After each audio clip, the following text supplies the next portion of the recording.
Bienvenida, bienvenido a esta exploración. Hoy nos metemos de lleno en un tema clave para cualquiera que invierta o trabaje en finanzas, la valoración de empresas. Y lo hacemos guiados por las ideas de Aswath Damodaran. Hola, sí, sus textos son una referencia total.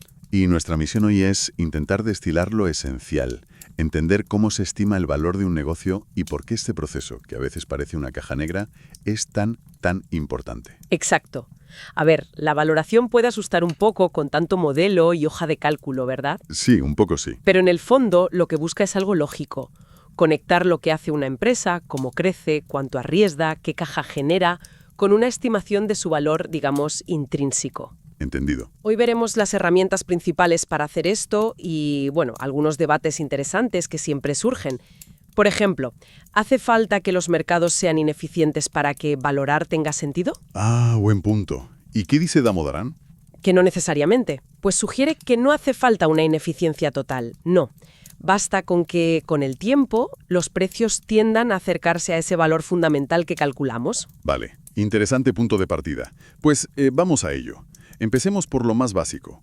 ¿Por qué nos molestamos en valorar? ¿Y quién suele hacerlo? Pues mira, la respuesta corta es para tomar mejores decisiones. Los inversores, claro, es lo primero que nos viene a la cabeza. Sí. Los analistas fundamentales, clásicos, por ejemplo, valoran para buscar diferencias entre el precio que ven en el mercado y el valor que ellos calculan. Buscan oportunidades, vaya. Comprar barato, vender caro, el objetivo de siempre.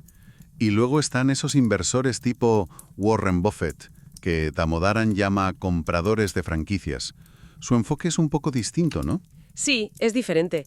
Ellos se centran menos en si el mercado se equivoca hoy mismo y más en entender a fondo negocios muy estables, muy predecibles, casi como si fueran franquicias, para poder predecir sus flujos de caja a futuro con bastante confianza. Y entonces buscan comprar a un precio justo para esa calidad, pensando en el largo plazo. Es menos especular con el precio y más centrarse en la calidad del negocio. Entendido. O sea, no solo para invertir en bolsa. Me imagino que en el mundo de las empresas, en fusiones y adquisiciones, ¿esto es clave? Fundamental. Piensa que tanto el que compra como el que vende necesitan una base para negociar.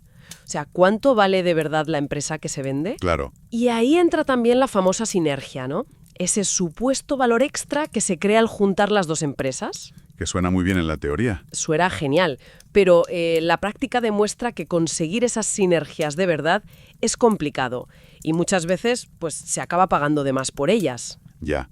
Y Damodaran también señala mucho la incertidumbre, ¿verdad? Dice que valorar empresas nuevas, tecnológicas o en mercados muy cambiantes es mucho más difícil. Muchísimo más. Pero curiosamente dice que el problema no está tanto en los modelos que usamos. Efectivamente, ese es un punto interesante. Él dice que los modelos, las fórmulas, digamos, son bastante estándar. El verdadero reto, el arte de valorar, está en estimar bien los inputs para esos modelos. Los ingredientes de la receta, digamos. Justo. ¿Cuánto va a crecer la empresa? ¿Qué márgenes va a tener? ¿Cuál es su riesgo real? Ahí es donde entra la subjetividad y la dificultad se dispara, sobre todo con empresas que son menos predecibles. Vale, me queda claro el porqué y los desafíos. Vamos a las herramientas. Damodaran agrupa los métodos de valoración como en familias. La más famosa, seguramente, es la de descontar flujos de caja, el DCF. ¿La idea central cuál es? Pues la idea es bastante intuitiva en realidad. Dice que el valor de cualquier cosa hoy, de un activo, debería ser igual a toda la caja que esperamos que genere en el futuro. Pero traída a valor de hoy, o sea, descontada, ajustada por el tiempo y por el riesgo que tiene. El valor del dinero en el tiempo y el riesgo, claro. Exacto. Y dentro de este enfoque de CF hay variantes. Las dos más habituales son valorar directamente el equity, o sea, el patrimonio para los accionistas, Vale. o valorar la firma entera, todo el negocio operativo, para todos los que han puesto capital, accionistas y acreedores. ¿Y cómo se hace cada una? Así, a grandes rasgos. Pues para valorar el equity, proyectas los flujos de caja que irían directos al bolsillo del accionista. Pueden ser dividendos o el flujo de caja libre para el equity, el FCFE. FCF, sí. Y los descuentas usando el coste del equity, la CAE, que es la rentabilidad mínima que exige un accionista por el riesgo que corre. Vale. ¿Y para la firma? Para la firma, proyectas los flujos de caja que genera todo el negocio antes de pagar a deuda y a equity. Es el flujo de caja libre para la firma, FCFE. FCF, de acuerdo. y ese lo descuentas usando el coste medio ponderado del capital, el famoso WACC, que es como una media del coste de la deuda y del coste del equity, ponderada por cuánto usa la empresa de cada fuente de financiación. El WACC. Ese es un concepto central, me parece. ¿De dónde sale? ¿Qué representa exactamente? Pues el WACC representa la rentabilidad mínima que la empresa tiene que sacar de sus inversiones, de sus activos, para poder contentar a todos los que le han prestado dinero o han invertido en ella. Ah, como el coste de oportunidad de todo el capital invertido. Justo. Es como el listón mínimo de rentabilidad. Y calcularlo bien, claro, es súper importante. Tienes que estimar bien el coste del equity y el coste de la deuda. Mencionaste un tercer método, DCF, el APV, valor presente ajustado. ¿Ese cuándo se usa más? El APV es especialmente útil cuando sabes que la estructura de capital de la empresa, o sea, su mezcla de deuda y equity, va a cambiar bastante en el futuro. Por ejemplo, Pues en una compra apalancada, un LBO, o en una reestructuración fuerte. Lo que hace es valorar la empresa como si no tuviera deuda y luego le suma aparte el valor de los ahorros fiscales por usar deuda y le resta los costes de posibles problemas financieros si se endeuda demasiado. Te da más flexibilidad en esos casos. entiendo. Pero Damodaran insiste mucho en una cosa. Si los aplicas bien, los tres métodos deberían dar el mismo valor para el equity, ¿no? Exactamente. Y esa es una lección clave. La consistencia interna es vital. Si tus hipótesis sobre los flujos de caja, el crecimiento, el riesgo, son coherentes entre los métodos, el valor final para las acciones debería ser el mismo. Parece obvio, pero me imagino que es fácil meter la pata ahí. Es muy fácil. Mezclar supuestos de forma inconsistente es una fuente de error súper común en la práctica. Es una trampa fácil de caer. De acuerdo. Eso es DCF, intentar calcular el valor intrínseco mirando hacia dentro de la empresa. Pero hay otra forma muy popular de valorar, ¿no? Mirando alrededor, a lo que hace el mercado con empresas similares. La valoración relativa o por múltiplos. Así es, ahí la lógica es distinta. En vez de calcular un valor absoluto desde cero, comparas cómo está valorando el mercado a otras empresas que se supone que son parecidas. Los famosos múltiplos.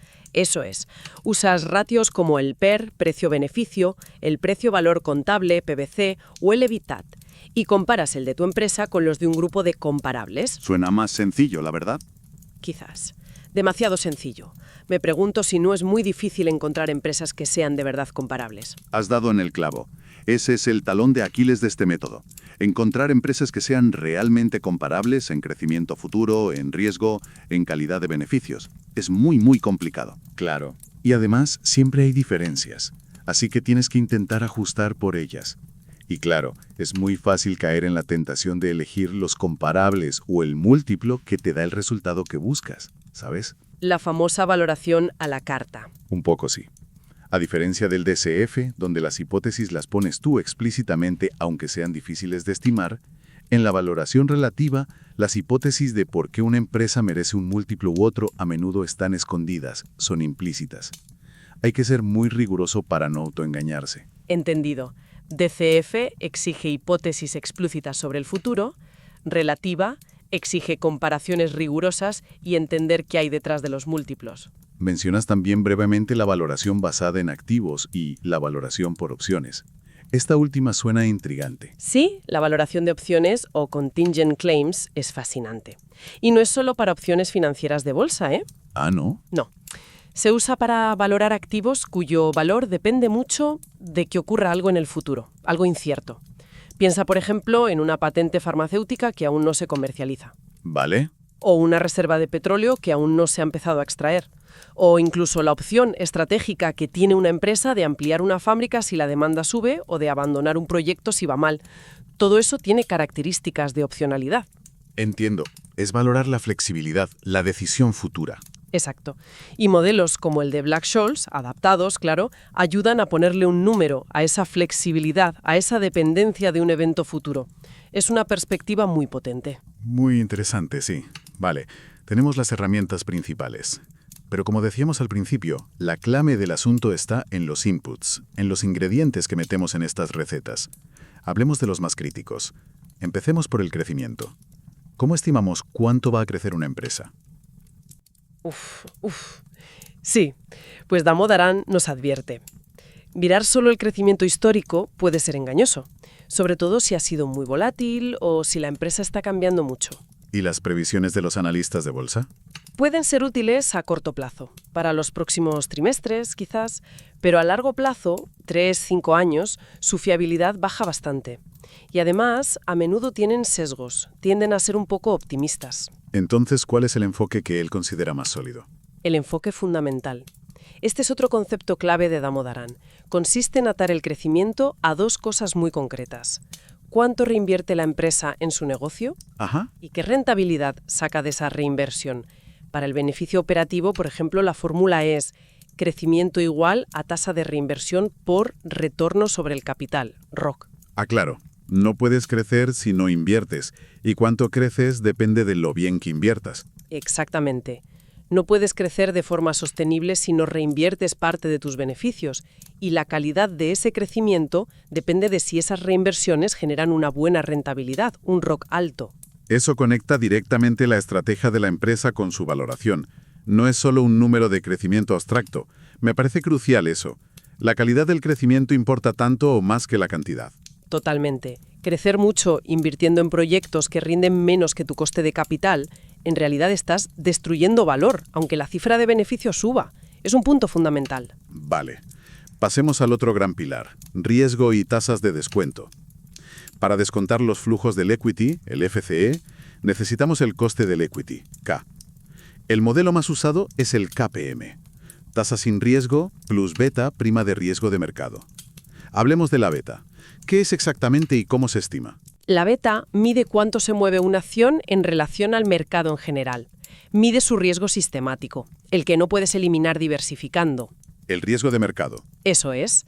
Tradicionalmente se calculaba mirando la correlación histórica entre los rendimientos de la acción y los del índice de mercado. La beta histórica. Sí, pero tiene problemas. Esas betas históricas son muy inestables, cambian mucho en el tiempo. Tienen mucho ruido estadístico y no siempre reflejan bien los cambios que ha habido en la empresa o en su negocio. ¿Y la alternativa que propone Damodaran, cuál es? Pues un enfoque que llama bottom-up o fundamental. En lugar de mirar solo el precio pasado de la acción, miras el negocio que tiene la empresa. ¿Cómo? Buscas la beta promedio de otras empresas del mismo sector, que suele ser más estable. Le quitas el efecto de la deuda que tengan esas empresas, obtienes la beta del negocio o beta sin apalancar. Y luego, a esa beta del negocio, le aplicas el nivel de deuda de tu empresa. La reapalancas. Vale. Usas la información del sector, pero la ajustas a tu caso concreto. Exacto. Suele dar estimaciones más robustas, más estables y que reflejan mejor el riesgo inherente al negocio en sí, no solo el ruido del mercado. Entendido. Y el otro componente clave del KPM es la prima de riesgo de mercado. La rentabilidad extra que exigimos por invertir en bolsa en lugar de en algo sin riesgo como deuda pública muy segura. ¿Correcto?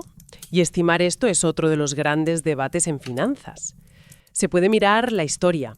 ¿Cuál ha sido la diferencia histórica entre lo que han rendido las acciones y los bonos? Sí. Pero los resultados varían muchísimo según qué periodo histórico mires, qué uses como tasa sin riesgo, si usas medias aritméticas o geométricas. Hay mucha discusión. ¿Y qué prefiere Damodaran? Él suele inclinarse por calcular una prima implícita en el mercado actual. O sea, se pregunta, ¿qué prima de riesgo futura está descontando hoy el mercado para justificar los niveles actuales de la bolsa, dadas las expectativas de beneficios y los tipos de interés?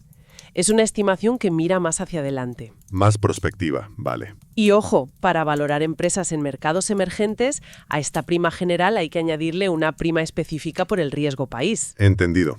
Eso para el equity.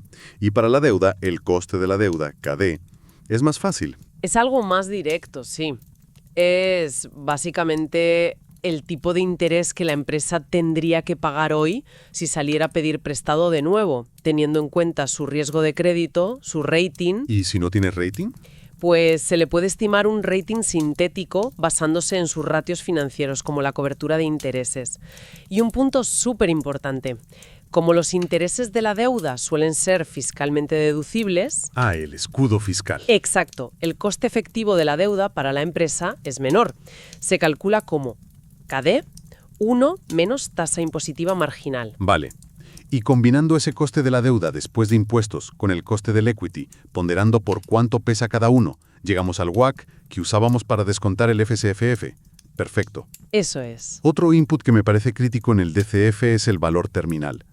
A veces he visto modelos donde representa más de la mitad del valor total. ¿Cómo se maneja eso sin que sea pura especulación? Es un punto delicadísimo, sí, y muy importante porque, como dices, puede pesar muchísimo en el resultado final. Representa el valor de todos los flujos de caja que la empresa generará más allá del periodo que podemos proyectar con detalle, digamos, más allá de 5 o 10 años. ¿Y cómo se calcula? Hay dos formas principales. Una es usar un múltiplo de salida. Aplicas un múltiplo de mercado que consideres razonable, como un PER o un EV/EBITDA, a las ganancias o al EBITDA del último año que has proyectado. Vale, como una valoración relativa al final del periodo. Exacto. La otra forma, más común en DCFs puros, es usar una fórmula de crecimiento a perpetuidad, el modelo de Gordon. Asumes que a partir de ese año los flujos crecerán a una tasa constante G para siempre. Uf, para siempre. Suena fuerte. ¿Qué precauciones hay que tener ahí? Varias, y son cruciales. Primero, y fundamental, esa tasa de crecimiento estable G no puede ser mayor que la tasa de crecimiento nominal que esperas para la economía en general a largo plazo. Lógico. Una empresa no puede crecer más que la economía eternamente. Claro. Sería como decir que acabará siendo más grande que toda la economía. Imposible. Segundo, y esto es quizá más sutil, pero igual de importante, las características que asumes para la empresa en esa fase de perpetuidad tienen que ser coherentes con una empresa ya madura y estable. ¿Qué significa eso? Pues que su beta debería acercarse a 1, el riesgo de mercado promedio, que su reinversión tiene que ser suficiente para sostener ese crecimiento G. La fórmula es reinversión igual a G, ROC. No se puede crecer sin reinvertir. Ajá. Y, sobre todo, el retorno sobre el capital, ROC, que esperas que tenga en esa fase estable, es clave. Si asumes que en la madurez la empresa ya no crea valor extra, o sea, que su ROC es igual a su WACC, Que invierta justo para mantener su valor, pero no para aumentarlo más allá del coste de capital. exacto. En ese caso, curiosamente, la tasa G que uses tiene muy poco impacto en el valor terminal. El verdadero motor del valor terminal en ese escenario no es tanto la G, sino la rentabilidad sostenible que asumas, el ROC, en relación al coste de capital, WACC. Es un matiz importante. O sea que la clave no es tanto cuánto crece, sino cómo de rentable es ese crecimiento en la fase madura. Justo, la consistencia entre crecimiento, reinversión y rentabilidad es la clave recurrente, sí. Vale. Y por último, antes de meternos en casos especiales, hablemos de los ajustes contables. Me queda claro que no podemos coger los números del informe anual y meterlos en el modelo sin más, ¿verdad? Para nada. La contabilidad sigue sus normas, que son necesarias, pero no siempre reflejan la realidad económica que necesitamos para valorar. Hay que limpiar y ajustar los números. ¿Ejemplos importantes que mencione Damodaran? Pues dos muy típicos y que pueden tener mucho impacto son: 1. Capitalizar gastos que en realidad son inversiones.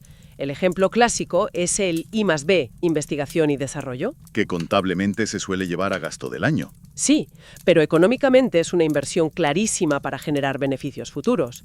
Si lo tratas como inversión, creas un activo de I+D que se amortiza con el tiempo.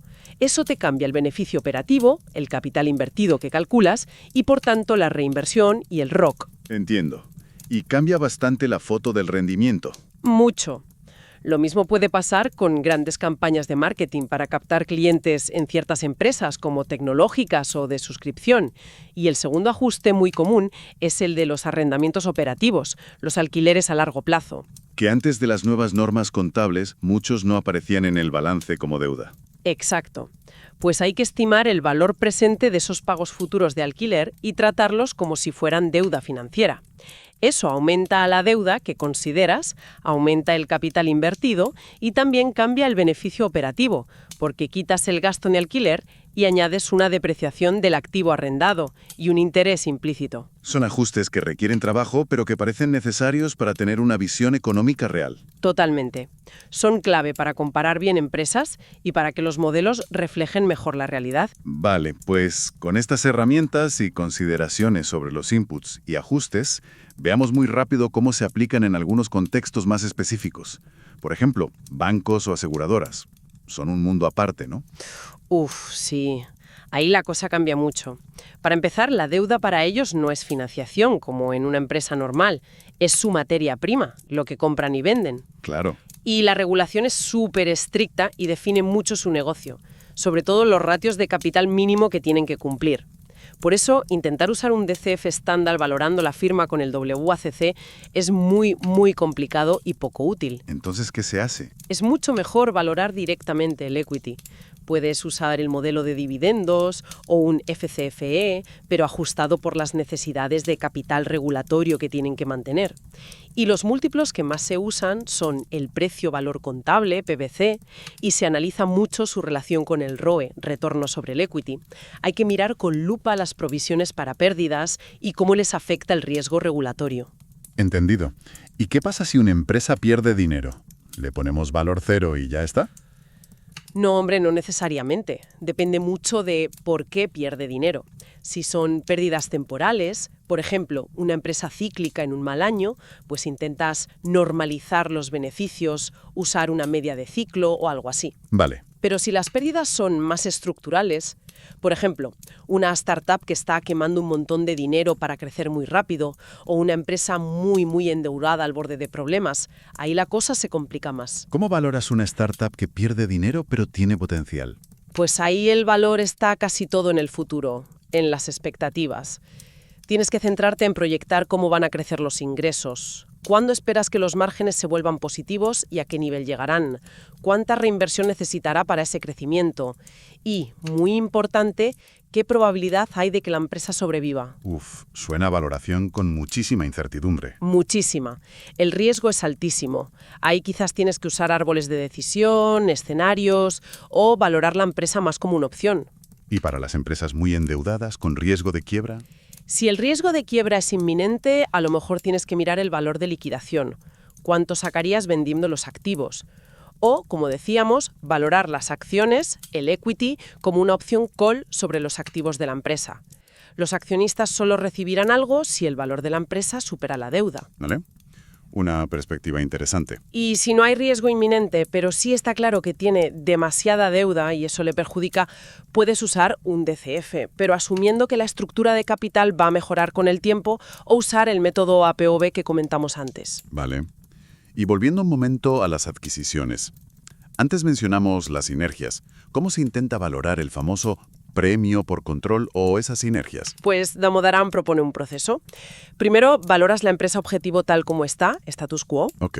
Luego, estimas cuánto valdría esa misma empresa si se gestionara de forma óptima, cambiando la política de inversión si es mala, optimizando la deuda, repartiendo mejor los dividendos. La diferencia entre este valor óptimo y el status quo es el valor del control. Será mayor cuanto peor gestionada esté la empresa. Tiene sentido. Es el valor que puede añadir un nuevo gestor. Exacto. Y después valoras las sinergias, los ahorros de costes por juntar operaciones, las mejoras de ingresos por vender productos cruzados, quizá poder endeudarse más o pagar menos impuestos.